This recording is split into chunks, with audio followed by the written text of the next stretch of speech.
Biscoe here at the Westover Club, also known as the Heritage Hall. These are old, obviously old, newspapers of the former Westover, which back then was Westover Air Force Base. We are now called Westover Air Reserve Base. By most people, you still see some of the old highway signs that say Westover Air Force Base, but the Pentagon knows us as Westover Air Reserve Base.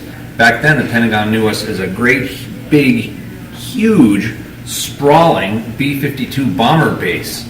As a matter of fact, this particular edition of the Springfield Republican newspaper came out just a few months after these brand new B-52s arrived here, right off the Boeing line from Washington State. Westover was only one of 3 bases in the entire Air Force at that time to be selected for what was then the brand new bomber of the day. And as you can see in this large photo here, there's the hangars, which are still here today, and then atop one of them, the base hangar, is the old control tower, which, as we all know today, is located closer to the flight line. Some of these other pictures also show an open house, which they called back then was Armed Forces Day and an open house. And then a general here pictured with his leadership is the same general that unfortunately just a few months after this was taken was killed in a KC-135 crash in 1958. And then moving on to the next one over here, we have, this is a 1957 edition, and this one is a 1957 edition as well, a little bit later, a couple weeks later. This shows a B-52 actually taking off from Westover. Back then, this was unheard of to see a jet this big around American civilization, really. It was an 8-engine jet. It was brand new back then. But it also shows how big the base was.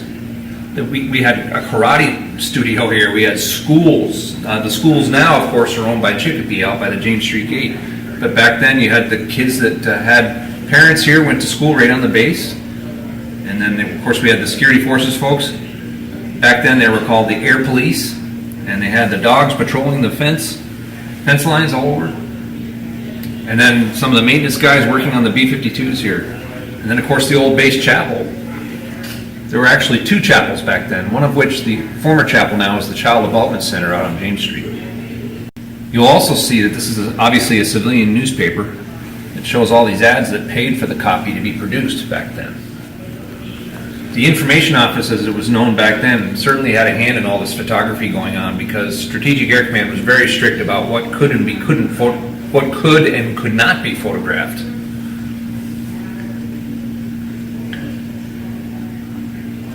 Westover was the home of 8th Air Force Headquarters, so it was a very large base with a lot of airplanes, but a lot of generals too. Moving along to this next one is another 1957 issue. Again, this is the Springfield Republican, which is still in print today. And this was a big deal for the newspaper to cover this too, because right in our backyard was this brand new B-52 bomber. 45 of these bombers would be stationed at Westover from this time until 1974. When Vietnam wound down, the base realigned, and the B-52s left, and we became an Air Force Reserve base. Also here in this picture is General's Row. General's Row still stands today, but it's owned by the city of Chicopee. Before that, it was owned by the Navy. And before that, of course, it was owned by the Air Force with a 3-star general and a 2-star general, and a couple of colonels living in the other houses. Down here is a picture of a B-52's tail sticking out of a nose dock. These nose docks are still part of the base landscape today, but not part of the Air Force landscape. They're owned by the Westover Metropolitan Airport on the south side of the base. Some other neat pictures here show the base library. There was a base post office, there was a base commissary, and there were thousands of people that lived here on the base. By the 1960s, the base had grown to about 30,000 people. Yes, that's 30,000. And that included all the people that were stationed here and all the family members and the civilians that worked here. It was a huge operation. And then the last display we have here is showing another fixture that's still here today for us, especially for those of us in maintenance. This hangar's still here. It's now called the ISO dock. As you'll see, there's no pull-through hanger in the picture because there was no pull-through hanger until 1990 when the C5s came here. In this picture here, you'll see that they had SAC operations in the fuel cell hangar, and they called it back then Jumbo or the DC hangar. And there's a KC-97 tanker here parked in front of the hangar, and then a B-52 tail sticking out of the back. Like the C5s, they could fit most of the plane right in the hangar. Because the B-52s and tankers were so large, a lot of times the pilots would go into proficiency classes and proficiency time, and they would accrue that time in these smaller planes right here. T-33 Shooting Stars, which were trainers back then. So it would cost the Air Force significantly less for them to get some of their proficiency time done in these smaller planes, which were based here. And you can see, of course, the big ads here that paid for all these pictures. And you can just see the enormity of the operation that we had back then. For those of you who might have kids that went to school here in Chicopee, the Bowie School is pictured here. That's named after a Master Sergeant who passed away in the 1950s, Master Sergeant Herbert Bowie. The schools are now owned by Chicopee, but back then the Bowie School and the Sweeney School next door, both named after Air Force veterans, were in full operation with the Air Force. Those were turned over to Chicopee in 1973 when the base became a reserve base. Back in 1963, Westover had B-52 bombers assigned here. One of those B-52s unfortunately crashed in Maine in January of 1963. B-52s each carried 4 50 caliber machine guns.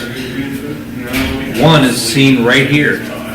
Later B-52 models had a cannon in the back to defend the airplane, and even later than that, a turret that was remotely controlled from the front by the gunner. But back in 1963, B-52C models, of which 35 were based at Westover, employed 4 50 caliber machine guns. And during this crash, the airplane was entirely destroyed.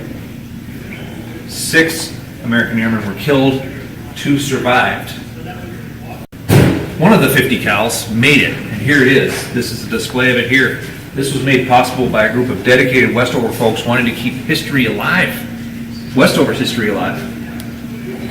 And this plaque here commemorates the flight of those brave airmen in that cold January 1963 morning when they took off from Maine and the airplane crashed. Temperatures went well below zero. The 2 survivors of the air crash only survived because they were able to wrap themselves in survival gear and parachutes. 1 survivor is left living today, Captain Adler. The aircraft commander, Colonel Bully, passed away just a few months ago. The crash site is located in Greenville, Maine, about 6 hours from here. Going up north, you go up to Bangor and then bear left and keep going north a little ways.